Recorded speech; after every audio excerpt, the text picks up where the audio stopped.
Grand good evening to all the dignitaries present here. मेरी पत्नी के पास मेरे लिए टाइम नहीं है। तुम्हें मेरी जरूरत नहीं तो मुझे भी तुम्हारी कोई जरूरत नहीं। उसने 2-3 चाटे मारे टैक्सी में। ये MFIS कौन सी डिग्री है? तो यार मैंने तो कभी स्टैंड अप कॉमेडी की नहीं। पैसे के नाम पे कैसे एक्टिव होगा भैया? यानी गद्दी पर चाहे हम रहे चाहे मुन्ना, नियम सेम रहे।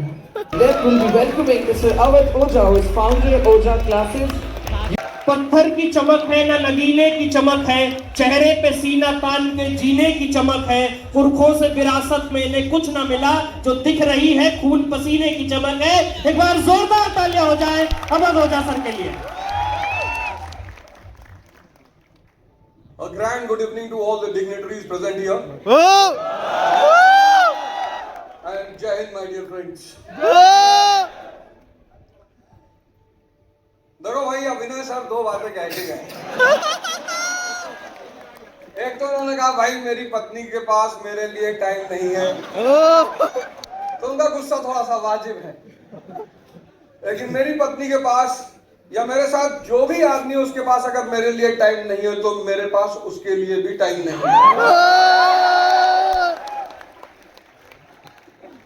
सिंपल सी बात है यार, तुम्हें मेरी जरूरत नहीं तो मुझे भी तुम्हारी कोई जरूरत नहीं।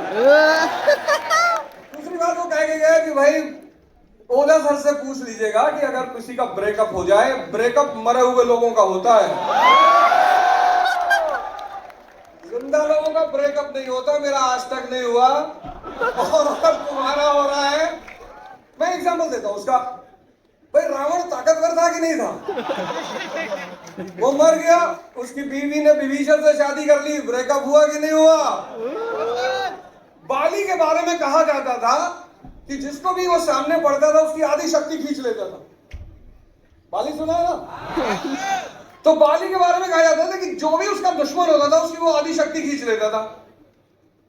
जब वो मर गया तो उसकी बीवी तारा ने सुग्रीव से शादी कर ली। अगर तुम मरे हुए होगे तो तुम्हें दुनिया छोड़ देगी। अगर तुम किसी से प्यार करते हो तो तुम मरे हुए हो, अगर पूरी दुनिया तुम्हें प्यार करती है तो तुम जिंदा हो। तो प्यार खराब नहीं है, प्यार ही तो करना, और इस जिंदगी में करना क्या है?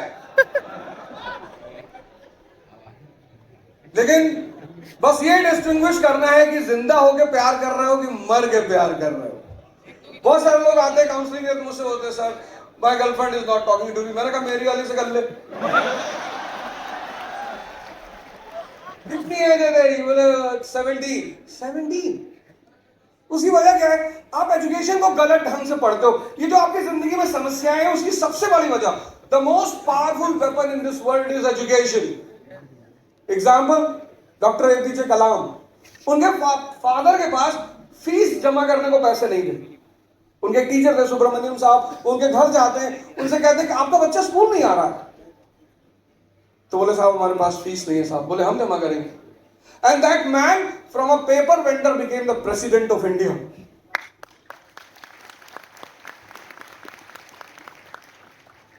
डॉक्टर अंबेडकर का नाम तो आप सबने सुना ही सुना। Abraham Lincoln, Mohandas Karamchand Gandhi. दुनिया का जो सबसे पावरफुल वेपन है ना वह है एजुकेशन। लेकिन एजुकेशन के साथ एक कंडीशन है, तुम अगर बेहोश हो तो एजुकेशन तुम्हारे लिए वेस्ट है। 3 शराबी बाहर से निकले, एक टैक्सी वाले के पास गए।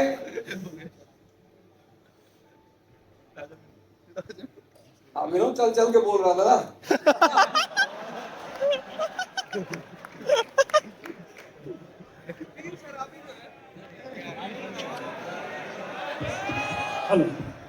हाँ यस।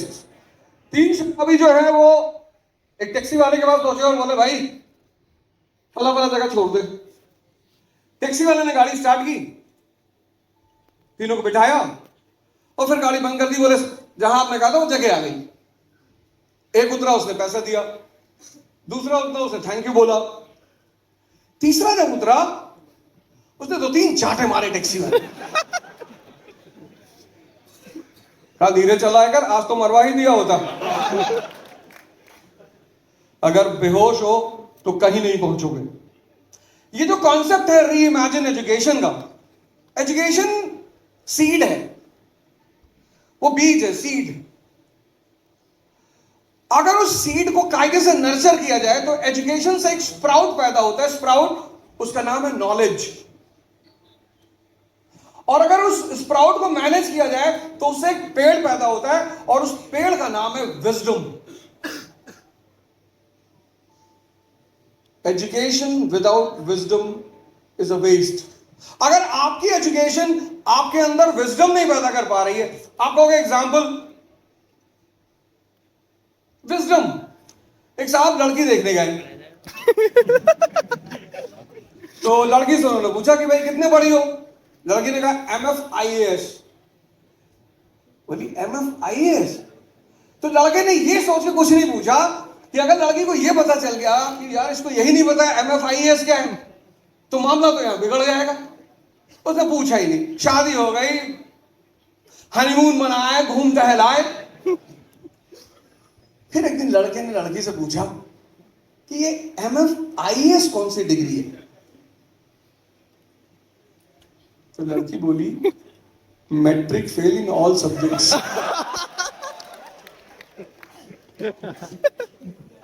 राजा Rammohan Roy, wisdom wisdom wisdom. Raja Rammohan Roy 18th century के फादर ऑफ रेनेसांस। 4 लोगों की बात मैं करूंगा, 4। री इमेजिन एजुकेशन, बस यही थीम है। अगर आपने एजुकेशन को इस पैटर्न पे कर लिया, मतलब एजुकेशन, नॉलेज, विजडम, तो उसका जो रिजल्ट है वो है सक्सेस।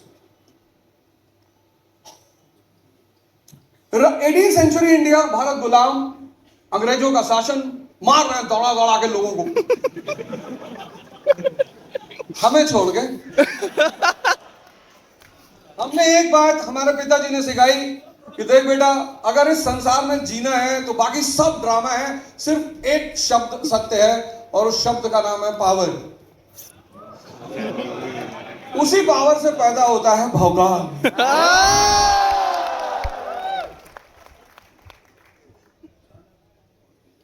गुलाम हो गया देश, और पहली बार ऐसा गुलाम हुआ। गुलाम आक्रमण तो बहुत हुए इस देश पे, बहुत ज्यादा। भारत एक ऐसा देश है जिसपे कॉन्टिन्यूअस इन्वेजन्स हुए। अगर तुम एंशिएंट इंडिया उठाओ तो शाकास, फिर कुशान्स, फिर हून्स। ऐसा नहीं कि सिर्फ मुस्लिम इन्वेडर्स आए, शुरू से। फिर अगर तुम मेडिकल इंडिया देखो, टर्क्स, मुगल्स, मंगोल्स, अफगानीज। उसकी वजह यह है कि अगर आपका घर एक महल है और उस महल में सोने लगे हुए हैं, और आपके पास 10 मर्सिडीज है, 4 डिफेंडर, 15 फॉर्च्यूनर, लेकिन आपका घर जो है, तो मैं अपनी गाड़ियों की बात नहीं कर रहा हूं, लेकिन मुझे गाड़ियों का बहुत शौक है। गवर्नमेंट से लड़ना नहीं है, सरकार सरकार है। तो अगर आपका महल है और इतनी सारी गाड़ियां हैं, लेकिन आपका घर के चारों तरफ झोपड़पट्टी है, तो जिस दिन आप कमजोर पड़ेंगे, इस झोपड़पट्टी के लोग आपके घर में कूदेंगे। This is the reality of Indian history. कि जैसे ही भारत में सेंट्रल पावर कमजोर होती थी, जैसे ही Mauryans, the central power in ancient India, Mauryans, जैसे ही मौर्यंस कमजोर हुए, तुम तुरंत फॉरेन इन्वेजन देखोगे। कुशान्स, हून्स, कुशान्स, शाकास। जैसे ही गुप्तास कमजोर हुए, तुरंत फॉरेन इन्वेजन, हुनर्स। जैसे ही राजपूत कमजोर हुए, टर्क्स, महमूद गजनी। और महमूद गजनी को गाली देने की कोई जरूरत नहीं। अगर आप कमजोर हैं तो आप लूटे जाएंगे, आप मारे जाएंगे, और सिर्फ आप रोएंगे। इंडियन हिस्ट्री का एक बड़ा पार्ट ये है कि हम हमेशा दूसरों को ब्लेम करते हैं, इसने हमें परेशान किया, इसने हमें परेशान किया, इसने हमें परेशान किया, साफ समाज हमें परेशान कर रहा। किसी की क्या औकात है कि आपको परेशान करे? अगर भाई भगवान कृष्ण है, शिशुपाल गाली दे रहा है, ट्रायल ले रहा है, गाली, और वो मुस्कुरा रहे हैं।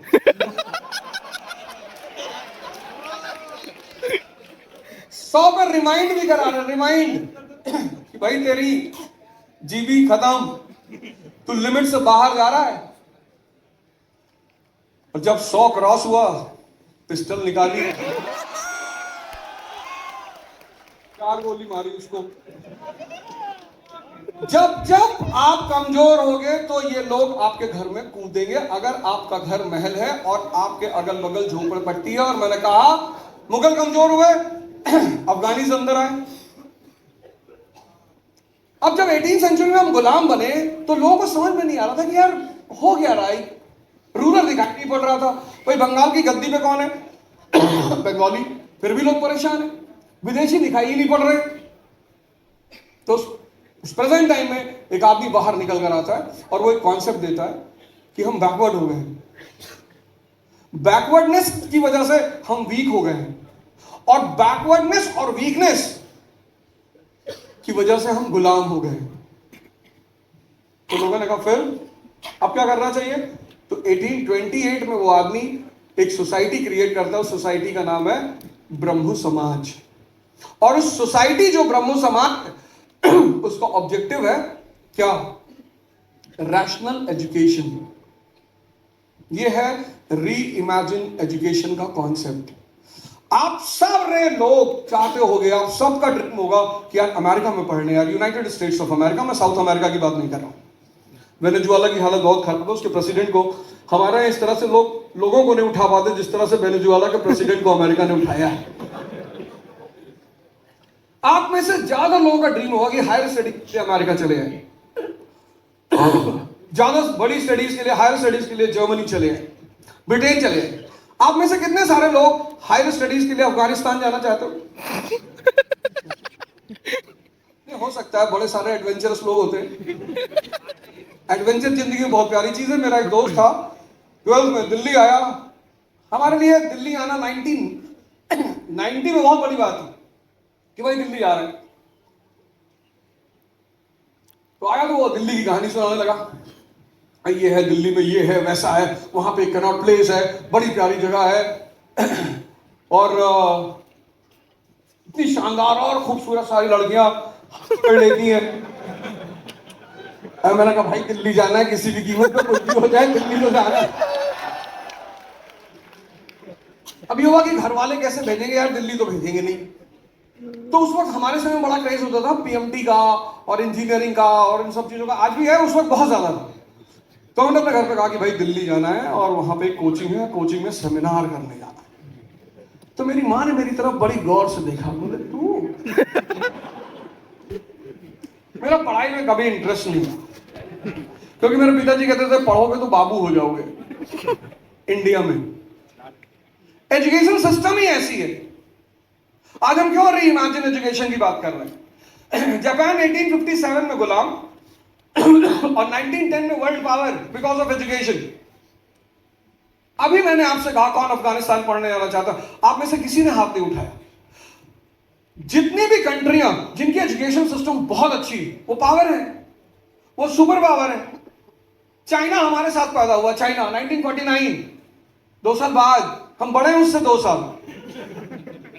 इंडिया, चाइना, पाकिस्तान, 3 कंट्रियां एक साथ पैदा हुई। And China is competing with United States of America. Reason? Education. Education system इतना प्यारा है। भारत जब महान था एंशिएंट पीरियड, तो किस चीज के लिए जाना जाता था? Takshashila university, Nalanda university. व्यक्ति महान बनता है एजुकेशन से, समाज महान बनता है एजुकेशन से, देश महान बनता है एजुकेशन से। पर वो एजुकेशन कैसी होनी चाहिए? Rational education. जो मैंने अभी आपसे कहा कि राजा राम मोहन रॉय ने एक सोसाइटी बनाई, ब्रह्म समाज, जिसका एजेंडा था कि वी विल प्रमोट एजुकेशन। कौन सा एजुकेशन? Rational education. तो जब भी आप पढ़ रहे हैं ना, ऐसे मत पढ़िए। दिल्ली वाली कहानी पूरी करूंगा, चिंता लेने की कोई बात नहीं भाई, दिल्ली वाली बात नहीं बता रहा भाई। तो यार मैंने तो कभी स्टैंड अप कॉमेडी की नहीं, अभिनय सकते हैं, पर करने की इच्छा है। तो दिल्ली वाली कहानी पूरी करूंगा, कहानियां सारी पूरी करूंगा। कहानियां ही सुनाने आया हूं, क्योंकि कहानियों से मैसेज किसी चीज में नहीं होता। सबसे ज्यादा मैसेज अगर किसी चीज में होता है, and story telling is the best way to teach. इसलिए बचपन में हमें बहुत सारी कहानियां सुनाई जाती हैं, क्योंकि कहानियों में मैसेज होता है, आपको मैसेज पकड़ना होता है। आप मूवी देख के मैसेज नहीं पकड़ पा रहे हो, तो मिर्जापुर आई थी ना,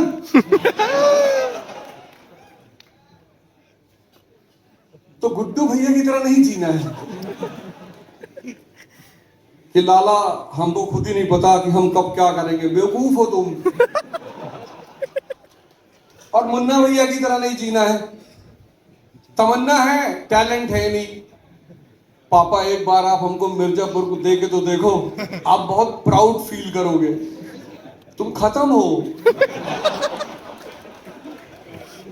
और ऐसा नहीं कि पैसा मांगने वाला भिखमंगा होता है, जो प्रेम मांग रहा है वो भी भिखमंगा है, जो सम्मान मांग रहा है वो भी भिखमंगा है, जो गद्दी मांग रहा है वो भी भिखमंगा है। मांगना कुछ नहीं है, छीनना है।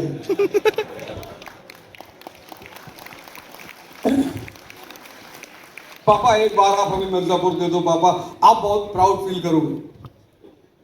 सीखना है। इस दुनिया में अगर आपने सीखने की कला डेवलप कर ली, तो रैशनल एजुकेशन की बात कर रहे हैं कौन? राजा राम मोहन रॉय। आप भी अपनी एजुकेशन पर रैशनैलिटी लेकर आओ कि ये क्यों हो रहा है।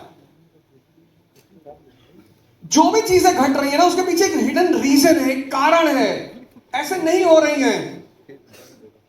आप सारे लोग पैसे का इस्तेमाल करते हो, आप सारे लोग पैसा कमाना चाहते हो और खूब कमाओ। में छोटे मोटे टारगेट है, ज्यादा मैंने बनाया नहीं, छोटा मोटा टारगेट है 2 लाख करोड़ का, छोटा है,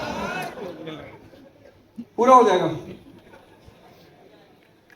कॉन्सेप्ट्स बताएं बस, इसलिए सिर्फ जीवन कॉन्सेप्ट्स पे चलता है और कोई भी चीज नहीं।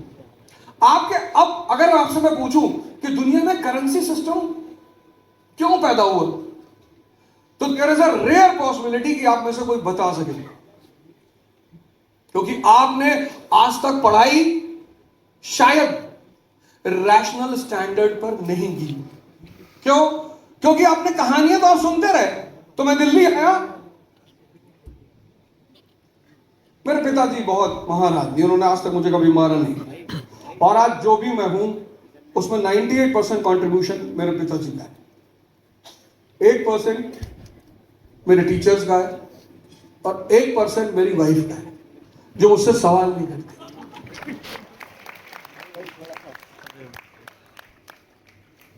मेरे पिता ने मुझे कभी नहीं मारा ही नहीं। लोगों ने इतनी शिकायत की, जिसने शिकायत की उसी को गाली देके भगा दी। स्कूल में एक बार शराब की बोतल पकड़ गई, दिल्ली में फिर आऊंगा मैं,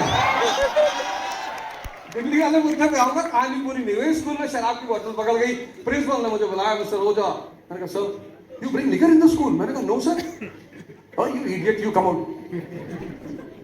ऑफिस में लेके गया, ऑफिस में भाई साहब टेबल में bottle, this is your bottle. मैंने देखा गौर से, मैं भाग के क्लास में गया, बैग उठा के लाया। मैंने फादर को देखा कि father my bottle is in my bag. You get out from here, you go and call your father. 1990 parents अपने बच्चों को पटक पटक के मारते हैं। 1990 मैं घर पहुंचा, मेरे पापा ने कहा बहुत जल्दी आ। मैंने कहा यार वो शराब की बोतल पकड़ गई, और प्रिंसिपल कह रहा तुम्हारी है? बोले तुम्हारी है? मैंने कहा मेरी तो मेरी बैग में है। मतलब फिर क्यों परेशान कर रहा? ईमानदारी में तो इनाम देना चाहिए। मैंने कहा नहीं है, ज्यादा दिमाग नहीं समझ पाए, आपको बुलाया है। द्रोणाचार्य भी टीचर थे, उनके डिसिप्लिन ने उनको मारा था। पढ़ने से बहुत कुछ नहीं होता, समझ से। The most precious gift of God to any person in this world is wisdom. और मेरे पिताजी दूसरे दिन स्कूल गए, प्रिंसिपल ने उनसे कहा कि तुम्हारा लड़का शराब की बोतल लेकर आता है। देखे मेरी तरफ, स्कूल में, घर में पिया करो यार। I have been born and brought up by such type of father. बोले देख, समाज तो तुझे बिगाड़ेगा ही, तो मैं इतना बिगाड़ दूंगा कि तू समाज के लिए चुनौती हो जाएगा। और आज मैं हूं। लोग मेरा नाम लिए बिना वायरल नहीं होते।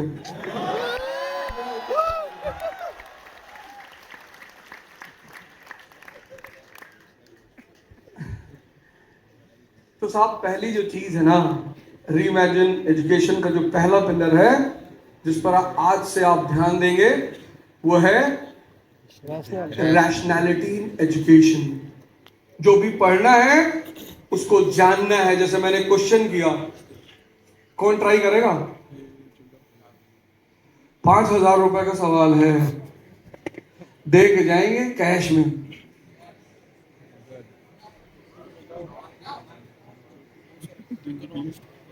रखवा दे तब मानोगे।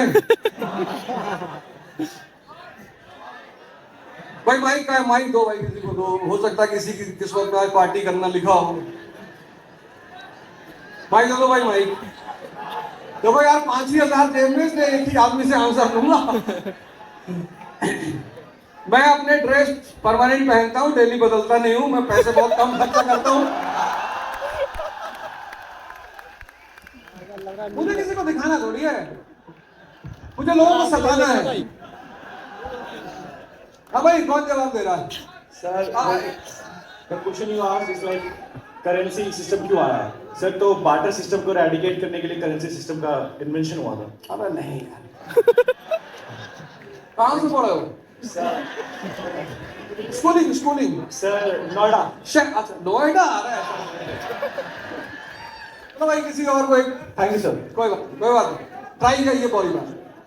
अच्छा, एक लड़का एक लड़की, ऐसे करना। सिर्फ लड़कों को मत देना। चलो भाई।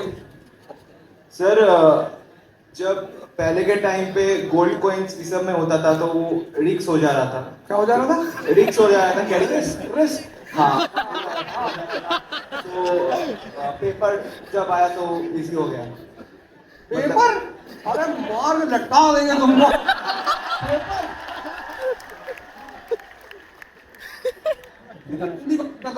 बातें करता है।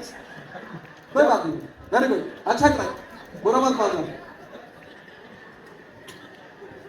चलो लास्ट चांस, लास्ट।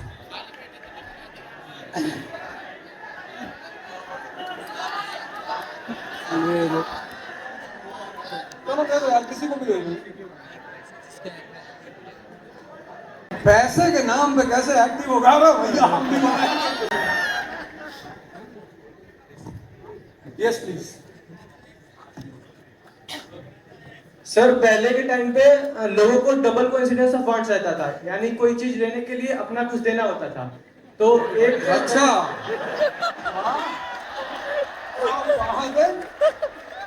तो कोई बात नहीं, मैं बताता हूं। आप शहर में रहते और आपको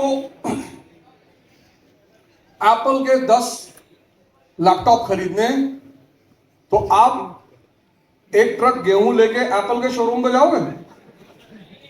बहुत मारेगा आपको। जैसे ही अर्बनाइजेशन पैदा होगा, अमेरिका की करेंसी क्या है? Dollar, because America is a urbanised nation. जैसे ही अर्बनाइजेशन पैदा होगा, यानी शहर की अर्थव्यवस्था पैदा होगी, वैसे ही करेंसी सिस्टम पैदा होगा। Simple. Urban economy can not survive without currency system. तो पहला काम करना है, रैशनैलिटी डेवलप करनी है अपनी एजुकेशन में।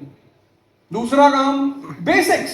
सरदार भगत सिंह, बेसिक्स। अगर जिंदगी के बेसिक्स क्लियर है, जैसे मुझसे बहुत सारे लोग नाराज होते हैं, आके बताते हैं भैया फला नाराज रहने दो। या कोई आपसे नाराज नहीं। अगर आप किसी का इंटरेस्ट फुलफिल नहीं कर रहे हो तो ही वो आपसे नाराज होगा। सीधा R = I, relation depends upon interest. मुझसे बहुत सारे लोग मिलना चाहते हैं क्योंकि उनका इंटरेस्ट मुझसे है, पर मोदी जी नहीं मिलना चाहते हैं क्योंकि मैं उनके इंटरेस्ट का नहीं हूं। सिंपल। जिसको ये कॉन्सेप्ट क्लियर हो गया ना, R = I, जिसको भी अपने करीब लाना है उसका इंटरेस्ट पता कर लो और वही फुलफिल करना शुरू कर दो। ये ले, ये मैं नहीं कह रहा हूं, ये एजुकेशन रही है। R is equal to I। Sardar Bhagat Singh Karl Marx को लेकर इतना ज्यादा डिवोटी है, ये लैंड उनका है। और कार्ल मार्क्स शायद ही दुनिया में लोगों को समझ में आया, वो आदमी प्यारा आदमी है, बड़ा हिडन करके रखा कैपिटलिस्टों ने उस आदमी को। वो आदमी एक बड़े प्यारा फॉर्मूला कहता है, बहुत प्यारा। कहता the section in the society which controls the means of production is also the ruling class in the society. A section in the society which controls the means of production. तो pre modern world में राजा कौन था? Feudal lords. Production की unit क्या थी? Land. तो जिसके पास land था वो राजा थे। कब? प्री मॉडर्न वर्ल्ड में। मॉडर्न वर्ल्ड में मेन प्रोडक्शन यूनिट क्या है? इंडस्ट्रीज। तो जो आज इंडस्ट्रीज कंट्रोल करते हैं वो राजा है। भाई मुकेश अंबानी जी है, आपको क्या लगता है देश भाजपा चला रही, कांग्रेस चला रही? देश चला रहे मुकेश अंबानी जी। वो अपनी बेटी की शादी में 5,000 करोड़ रुपया खर्चा करते, एस्टिमेटेड 5,000 करोड़। उसको गिफ्ट में ये वर्ली सीलिंग के पास एक बंगलो गिफ्ट करते हैं, 1,000 करोड़। जैसे आप में से बहुत सारे लोग अगर बर्थडे अपना मनाओ तो आपको गिफ्ट क्या मिलेगा? Pen, writing pad, table lamp without wire. आदमी की औकात उसको मिलने वाले गिफ्टों से भी पता चलती है। और ये सब गिफ्ट देने के बाद लोग आपसे पता क्या बोलेंगे कि गिफ्ट की वैल्यू मत देखना, फीलिंग देखो, फीलिंग। आप मन में सोचोगे बे फीलिंग पैदा ही नहीं हो रही, देखूंगा से। तो जो आदमी 5,000 करोड़ शादी में खर्चा कर रहा है, 1,000 करोड़ का गिफ्ट दे रहा है, 6,000 crore. Parliament 545 people, most of them wearing dhoti. ज्यादा पैसा आता है ना। और कल अगर वो पार्टी दे दे सारे पार्लियामेंटेरियन को, टी पार्टी, और रख दे 10,000 करोड़, उठा लो।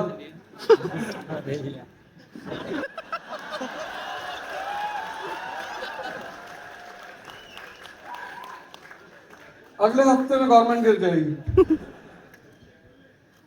मार्क्स ने फॉर्मूला दिया, उस फॉर्मूले को इंप्लीमेंट किसने किया दुनिया में पहली बार? लेनिन ने, Russian revolution of 1917। And can you imagine the rationality of Sardar Bhagat Singh and group? Sir दुनिया के पहले आदमी है सरदार भगत सिंह जिनका फांसी के वक्त वेट बढ़ गया था। He is the first and the only person in the history of Mankind जिसका फांसी से पहले वेट बढ़ गया था। वेट या तो बीमारी में बढ़ता है या खुशी में बढ़ता है। और एक दिन पहले फांसी हुई थी, एक दिन पहले, मतलब फांसी होनी थी उनको 24 मार्च को। पर गवर्नमेंट को खबर मिली कि शायद इंफॉर्मेशन थी कि जो फ्रांस में हुआ था कि जेल तोड़ के कैदियों को बाहर निकाल ले गए थे, बैस्टिल, वैसे इंडिया में भी होगा। लाहौर जेल को तोड़कर कैदियों को बाहर ले आएंगे। तो गवर्नमेंट ने डिसाइड किया कि ठीक है यार 23 को ही हैंग कर देंगे।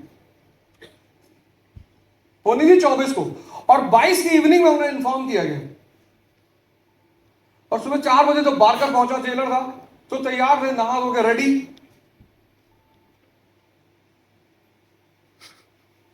किताब पढ़ रहे थे। सोचो जिस आदमी को फांसी होने जा रही है वो किताब पढ़ रहा है, यंग मैन। और किताब कौन सी पढ़ रहे हैं? Marks and Lenin. और बारकर ने उनसे पूछा कि लास्ट विश, उसको बाद में बर्खास्त कर दिया गया था बारकर को। उसने फायरिंग सल्यूट दे दिया था, इतना इंप्रेस हुआ सरदार भगत सिंह से। तो बोला लास्ट विश।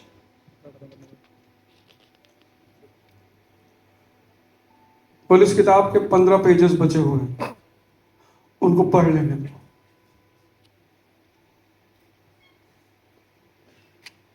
और सरदार भगत सिंह जी को ये कॉन्सेप्ट समझ में आता है लेनिन का।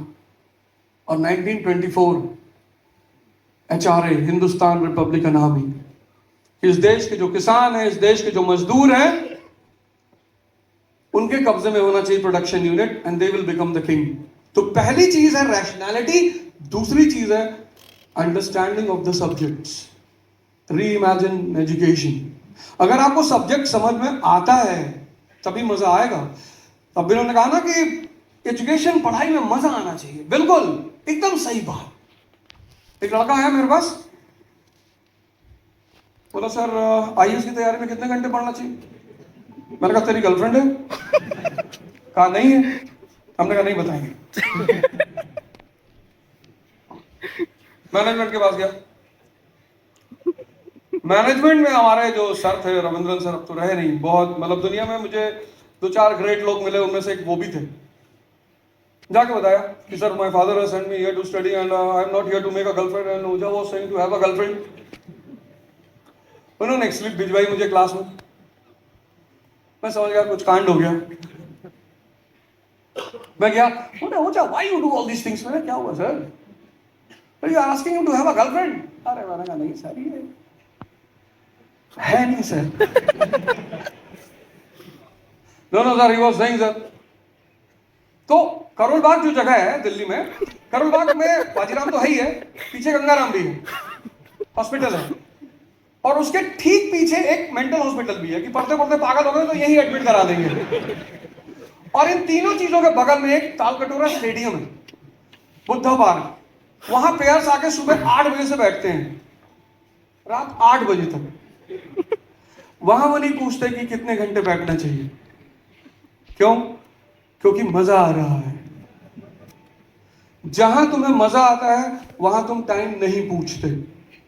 मैंने कहा सर मैं इसको यही बात पूछ रहा था कि अगर तेरी गर्लफ्रेंड है तो मैं बता दूं तुझे कि तू उसके साथ जब बैठता है तो ये सोच के बैठता है कितनी देर बैठना है। तू तो मनाता होगा कि भगवान सूर्य मर जाते तो कभी दिन खत्म ही ना हो, तू तो ये सब मनाता होगा। तो मैंने कहा सर बस इतनी बात इसको मुझे समझानी थी कि व्यक्ति को जहां मजा आता है वहां वो टाइम कभी नहीं पूछता। और जिस चीज में आप एक्सेल करना चाहते हो, अगर आपने उस चीज को मजा बना लिया तो आप डेफिनेटली एक्सेल करोगे। यही फॉर्मूला ही है और कोई फॉर्मूला नहीं। तो एजुकेशन का जो दूसरा पिलर है वो है बेसिक्स। अगर आपके बेसिक्स क्लियर हैं, भगत सिंह जी के बेसिक्स क्लियर हैं कि अगर इस देश के किसान और मजदूरों को उनका हक दिलाना है तो जो प्रोडक्शन यूनिट है उस पर उनका कब्जा होना ही चाहिए। कौन सा मॉडल? Lenin model. किसकी फिलॉसफी? मार्क्स की फिलॉसफी। तीसरी चीज जो एजुकेशन के साथ जुड़ी बहुत प्यारी, 1556 अकबर। अब तो गवर्नमेंट ने मुगल का पार्ट ही निकाल दिया कि भाई आप मुगल पढ़ोगे ही नहीं, क्योंकि आप मुगल पढ़ने से ज्यादा अकबर और बीरबल की कहानियां सुन रहे थे। तो गवर्नमेंट को लगा आपका टाइम वेस्ट हो रहा है, ऐसा गवर्नमेंट कह रही है। 1556 अकबर के पास सिर्फ दिल्ली और आगरा है, और 1605 जब उस आदमी की डेथ होती है तो पूरे इंडियन सब कॉन्टिनेंट पे कब्जा, वो भी एक फॉरेनर, विदेशी। पता है उस आदमी के पास क्या है? विजन। उसको पता है कि मैं भारत में विदेशी हूं, मुझे यहां एक स्ट्रॉन्ग पावरफुल सपोर्ट चाहिए ही चाहिए। आप अमेरिका में बिजनेस करना चाहते हो और वहां का एक लोकल पावरफुल आदमी आपका दोस्त हो जाए, डोनाल्ड ट्रंप।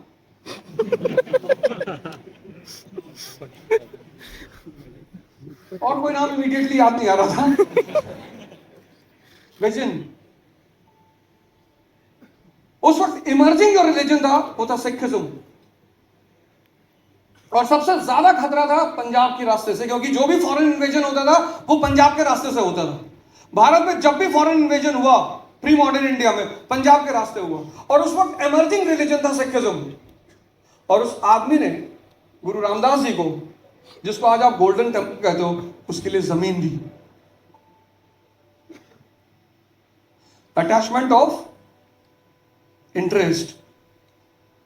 सिर्फ यही नहीं, Rajput policy, powerful community, Rajput लड़ना जानते हैं, मरना जानते हैं, विजन।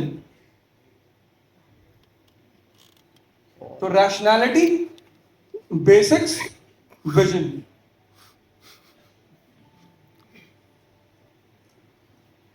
और लास्ट एक कहानी बताएंगे और वहीं पे सेशन को खत्म कर देंगे। अगर आपको उस कहानी का मतलब समझ में आ गया तो आप उस चौथे पॉइंट को निश्चित तौर पर पकड़ लो। ये 3 बातें क्लियर हो गई ना कि 5,000 का एक गेम और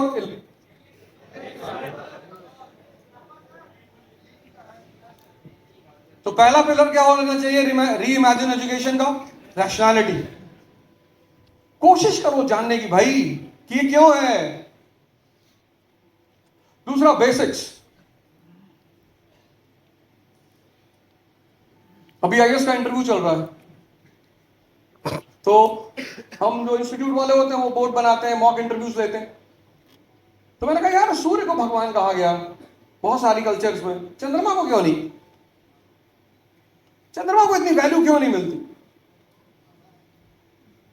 तो बड़ी सारी कहानियां बताई, ऐसा वैसा फलाना। मैंने कहा भगा देंगे तुमको मार के सब, और बहुत मारेंगे और मुझे भी बुलाएंगे कि 2 डंडा तुम भी मार लो। बड़ी सिंपल सी रीजन है, अगर सूर्य को हम इस धरती से हटा दें तो फोटोसिंथेसिस खत्म हो जाएगा। फोटोसिंथेसिस मतलब एनर्जी ऑफ दिस अर्थ। भगवान है। यह है एजुकेशन का काम। बड़ी प्यारी चीज है एजुकेशन। सर मैंने एक बात कही, आपने उसे पूरा पूछा नहीं। मैंने स्कूल तक पढ़ा नहीं, पढ़ाई नहीं की, इंटरेस्ट नहीं था। मैं पूछता था टीचरों से क्यों पढ़ना चाहिए, तो बोलते थे साहब पढ़ लोगे तो नौकरी लग जाएगी। मैंने कहा फिर? बोले फिर शादी हो जाएगी। मैंने कहा नौकरी मुझे करना नहीं, क्योंकि मेरे पिताजी कहते थे कि भाई देख नौकरी करके तू एक कायदे की शर्ट तो नहीं पहन सकता दुनिया में, मत करना नौकरी। और बोले तुम्हारे क्लास में कितने लड़के? मैंने कहा 51। बोले सब तो कर रहे हैं, सबका गोल तो यही है ना। मैंने कहा ना कि मेरे फादर ने मेरी लाइफ को शेप किया, लेकिन जब मैं इलाहाबाद यूनिवर्सिटी पहुंचा तो वहां मुझे बड़े शानदार शानदार टीचर्स मिले, खासकर एचएस उपाध्याय सर। जब मैंने उनसे पूछा कि सर क्यों पढ़ना चाहिए, बोले दिमाग को जिंदा करने के लिए, क्योंकि एक जिंदा दिमाग कुछ भी कर सकता है। मेरे घर में 2 फोटो है, एक दुर्योधन की, पूरा शरीर मजबूत है, दिमाग खराब है। अपना भी मारा गया, उसका पूरा परिवार साथ में मारा गया, जो जो उसके साथ खड़े हुए सब मारे गए। और दूसरी स्टीफन हॉकिंस की, शरीर खराब है पर दिमाग ठीक है। शरीर खराब है। आपको शायद बहुत लोगों को पता नहीं होगा कि उस आदमी को 51 इंटरनेशनल अवार्ड्स मिल चुके हैं। तो लास्ट कहानी यह है कि 1920 में जब नेशनल मूवमेंट शुरू होने जा रहा होता भारत में, तो गांधी जी ने कहा कि भाई हम तो नॉन कोऑपरेशन मूवमेंट चलाने जा रहे हैं। तो सीआर दास और मोतीलाल नेहरू ने कहा कि नहीं यार, इस देश में 90% लोग अनपढ़ हैं, 90% लोग गरीब हैं, भारत राष्ट्र है ही नहीं, there is nothing called India as a nation. तो लोगों को सड़क पे कैसे बुलाओगे, मूवमेंट कैसे करोगे? बोले वो मेरी जिम्मेदारी है। And Gandhi has come to India from South Africa with a name. बड़ा रिस्पेक्ट था उनका, बड़ा नाम था। तो कांग्रेस उनको अवॉइड नहीं करना चाहती थी, but CR Das was adamant कि नहीं, मास मूवमेंट नहीं सक्सेसफुल होगा, सब कोलैप्स कर जाएगा, सब फेल कर जाएगा, नहीं करना हम। And Gandhi ji was adamant कि हमको तो करना है।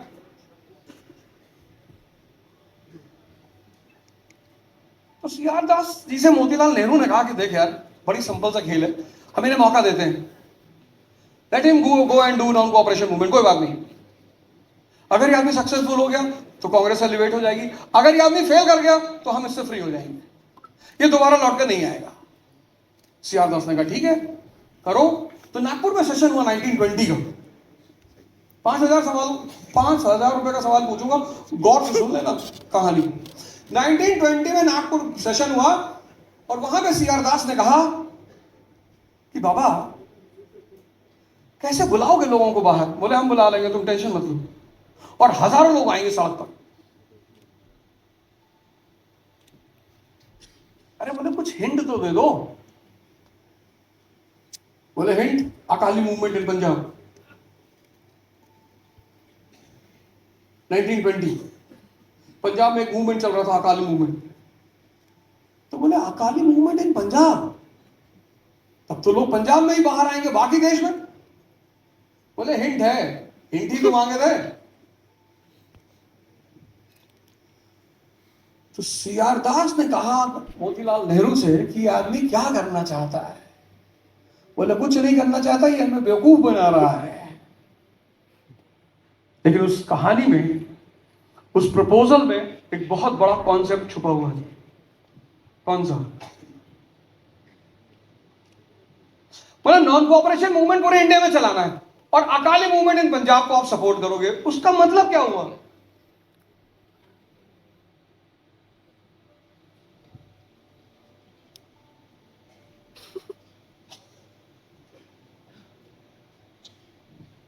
तो भैया मैं दिल्ली आया,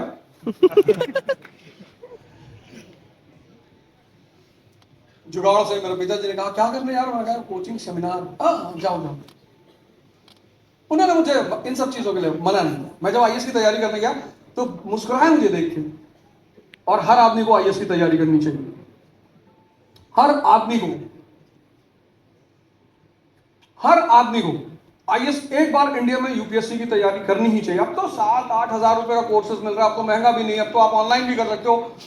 यूपीएससी की तैयारी करने का सबसे बड़ा फायदा ये है, आप आईएएस बन रहे नहीं बन रहे कोई फर्क नहीं पड़ता।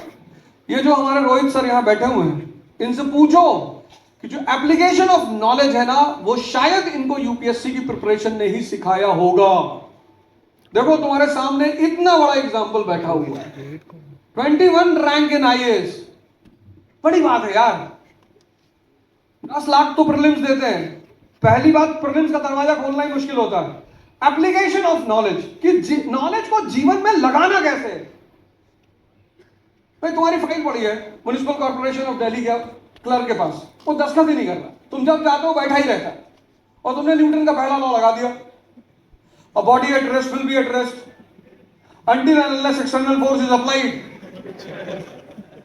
और तुम मिलने गए और फाइल में तुमने 10,000 रुपए रख दिए। तुमने कहा सर कहां कहां दस्तखत करूं? बोले फाइल में करके बस रहने दे। सर मुंह पे भी कर लूं? नहीं, रहने दे। This is called as application of knowledge. जब आप अपनी ज्ञान को इस दुनिया में जीने के लिए इस्तेमाल करते हो। उसको ही सिखा रहे हैं।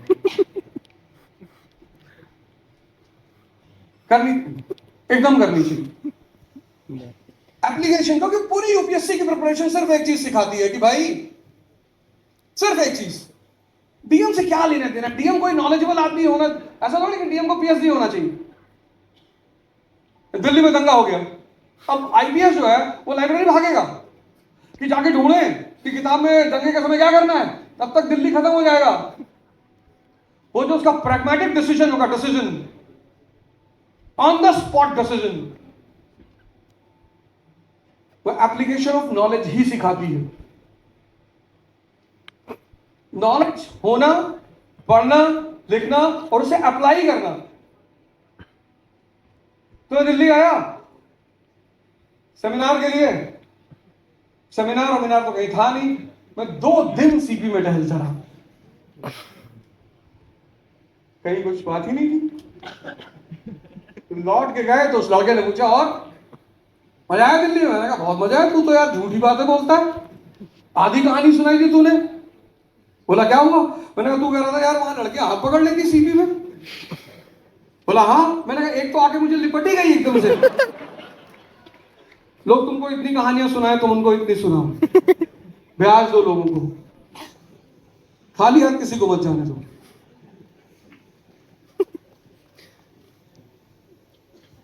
$5,000 का सवाल है कि एनसीएम से अकाली मूवमेंट का क्या रिलेशन हो सकता है।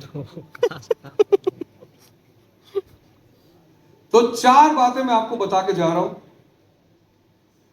4, और बिंदास जीवन जियो, डरो मत, रिस्क लो। और रिस्क के साथ एक बड़ी प्यारी बात है, बहुत प्यारी। मेरे कोलीग है, उन्होंने मुझसे कहा जब मैंने टिकट लिया आम आदमी पार्टी से, तो उन्होंने मुझे फोन किया, अरे क्या कर रहे हो, कैरियर खत्म हो जाएगा तुम्हारा, जिंदगी बर्बाद हो जाएगा। मैंने कहा तुझे चंदा देना चाहिए, तू राय दे रहा है। इतना मारेंगे घर में बंद करके तुमको। रिस्क लेना सीखो, पर वो रैशनल रिस्क होनी चाहिए। ये नहीं कि मेरा बाप शेर से लड़ गया था, बोला क्या हुआ, बोला चीर फाड़ के कहा गया।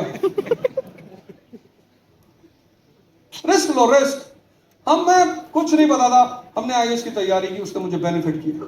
हर वो चीज 98% लोग इस दुनिया में रिस्क नहीं ले पाते, लेते ही नहीं। कहते भैया हार गए तो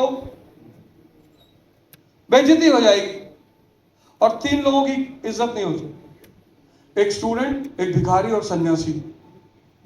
अगर इन्होंने इज्जत का ख्याल किया तो इनको जिंदगी में कुछ नहीं मिलेगा। तुम किसी के दरवाजे पे गए भीख मांगने के लिए, बोले भैया भीख दे दो, हम मुगल फैमिली से हैं भैया, हमें भीख दे दो भैया, इज्जत से देना।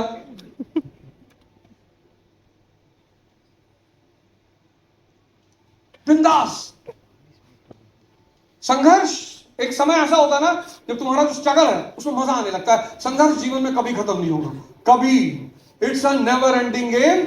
बस एक चीज आपके जीवन में होगी, जब आप स्ट्रगल करोगे, स्ट्रगल करते करते करते एक समय ऐसा आएगा आपको संघर्ष में मजा आने लगेगा, और जिस दिन आपको संघर्ष में मजा आने लगा उसके बाद आप इनविंसिबल हो जाओगे, फिर आप कभी नहीं हारोगे। तो रैशनैलिटी इन एजुकेशन पहला फीचर, बेसिक्स इन एजुकेशन दूसरा फीचर, तीसरा 3 कहानी सुनाई थी, अभी सुनाई। विजन। कोई भी काम करना है ना, उसके पीछे एक विजन होना बहुत जरूरी है। अगर विजन नहीं है तो आपका काम कभी नहीं पूरा होगा। और चौथा, उसमें 5,000 रुपए टिके हुए हैं। आप मुझे सोच के बताना, अपने मैनेजमेंट में लिख के दे देना, कोई बात नहीं। कहानी मैंने आपको सुना दी है कि अकाली मूवमेंट का नॉन कोऑपरेशन मूवमेंट से क्या लेना देना, और मैं आशा करता हूं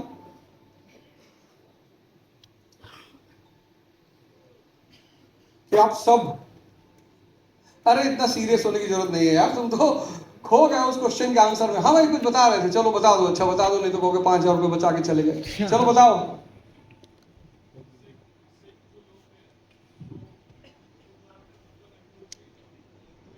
नहीं, मैं पूछ रहा था अकाली मूवमेंट का एनसीएम से क्या रिलेशन है?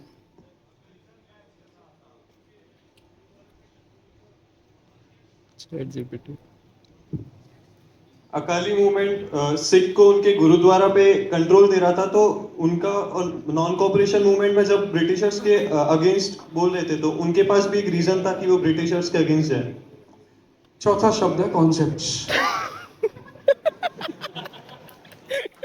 मैंने अभी बोला उस बात को, R=I। यही आंसर गांधी जी ने दिया CR दास को कि R=I। किसी भी व्यक्ति का इंटरेस्ट जोड़ना है तो गांधी जी ने क्या किया 1920 में, local issues from national platform. कौन से issues? There is nothing called India. India है नहीं, नेशन आज है ना इंडिया। 1920 में India was not a nation, तो नेशन है ही नहीं। 90% are suffering from poverty, 90% are suffering from illiteracy, और उनको बाहर बुलाना है। Local issues from national platform. तो पंजाब में कौन सा मूवमेंट चला? अकाली मूवमेंट। तो यूपी में कौन सा मूवमेंट चला? एकता मूवमेंट। तो असम में कौन सा मूवमेंट चला? कुली मूवमेंट। ये 4 शब्द, ये 4 शब्द आपको एक कॉन्शियस सिटीजन बना देंगे। हमारा आज का थीम ही यही था, क्लासरूम टू कॉन्शियस सिटीजन। तो आपने इतनी शांति से मुझे सुना, आप सब लोगों का बहुत बहुत धन्यवाद। Best of luck. आपका कोई डाउट है? 1 घंटा बोल दिया।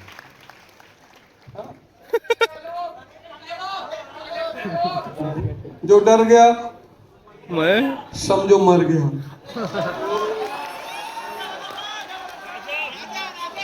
ये राजा वाला बोल दे रहा है।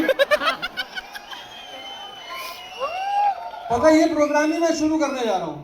मैं इस प्रोग्राम को ही शुरू करने जा रहा हूं। मैं शायद एकमात्र आदमी होऊंगा जो टिकट मांगने नहीं गया था किसी पार्टी से। राजा एक क्वालिटी है।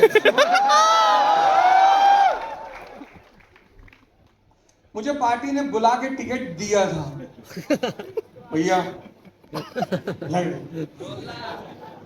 जब तुम अपने शर्तों पर जीते हो, यानी गद्दी पर चाहे हम रहे चाहे मुन्ना,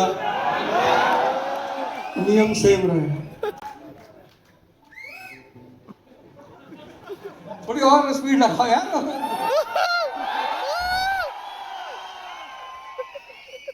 किसी का कोई सवाल है? एक दो लोग, सर मैं भी पूछूंगा। हाँ। सर सवाल हम अभी सारे स्पीकर्स के बाद में रखेंगे सेशन, उसके बाद लेंगे। मैं चाहूंगा आप सारे लोग की एक बार जोरदार तालियां होनी चाहिए। तालियां थोड़ी कमजोर है, जोरदार तालियां। बहुत ही अद्भुत सेशन सर के द्वारा, बहुत बहुत धन्यवाद सर।